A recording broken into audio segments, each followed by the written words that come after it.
Well, the former President Jacob Zuma has been at the forefront of the ANC's election campaign in KwaZulu-Natal. Alongside President Cyril Ramaphosa, Zuma has taken part in a number of events this week to mark the party's 107th birthday. Ramaphosa has defended their relationship while preaching unity in the party.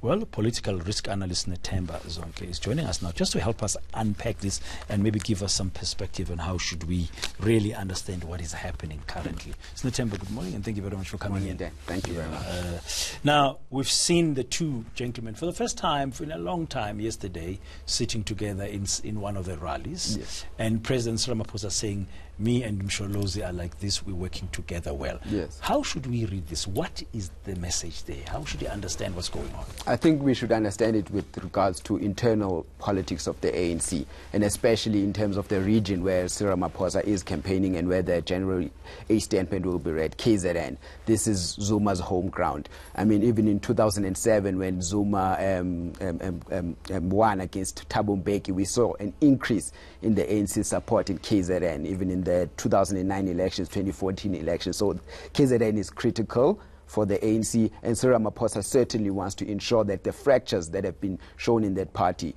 from the 2017 NASRA conference, that they can try and quell those. It looks like, okay, it's an internal dynamic playing itself now Yes. to show unity. But the risk, isn't there a risk that there could be a gamble here?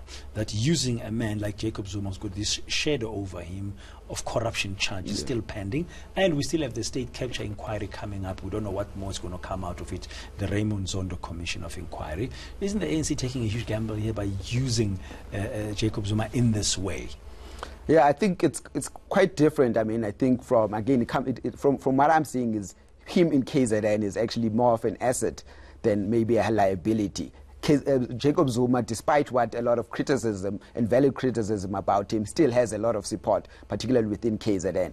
Overall, in terms of the national campaign, yes, he will be a risk. And as you say, I think with regards to the issues of the state capture, those are beyond necessarily Jacob Zuma, whether they have him or not. The ANC is going to face a lot of trouble with all the scandals that will be coming out this year, as well as the former president's trial in May. Is there no danger for Cyril Ramaphosa then that in KwaZulu-Natal he seems to be seen as a second man?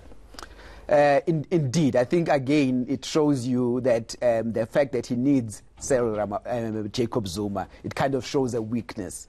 Usually presidents, when they've won, they don't necessarily need the hand-holding of a former leader as much as Cyril Ramaphosa seems to be having in KZN. Cyril Ramaphosa has taken some strides to winning over the KZN part of the ANC, but this is really, it's clearly still far from concluded. And then we just before we went to talk to you now, we played now the report by Spamandla Goge where Ace Mahashure, the Secretary General, is really talking about those who've left, who are not criticizing the ANC, but we're in the ANC, we must be selfless leaders, and people were here because they wanted money, and Didi Mabuza as well spoke at one of the celebrations yesterday. Now, they're all seemingly singing from the same hymn sheet. Is this unity thing becoming a reality, or is this just for show?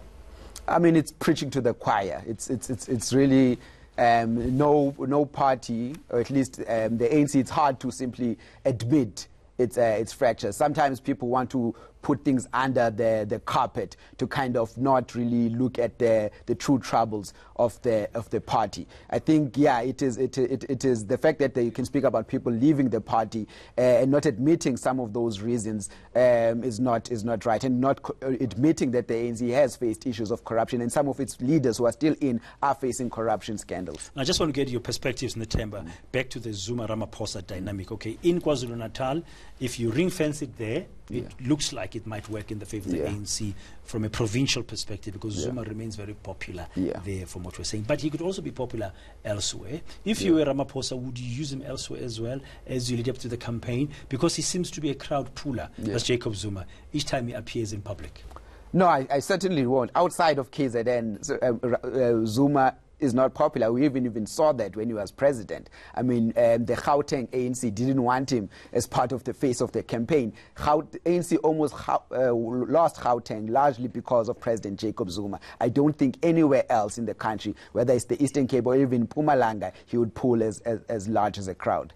So there could be a smart move there by Ramaphosa rather than a yes. show of weakness in KwaZulu-Natal. Indeed. Okay, thank you very much. That's a political risk analyst, Netemba Zonke, just sharing with us his perspective and some insights around what's been playing out now this week in KwaZulu-Natal, where we've seen Jacob Zuma, the former president of the ANC in the country, alongside the current incumbent, that's Cyril Ramaphosa. Now, in other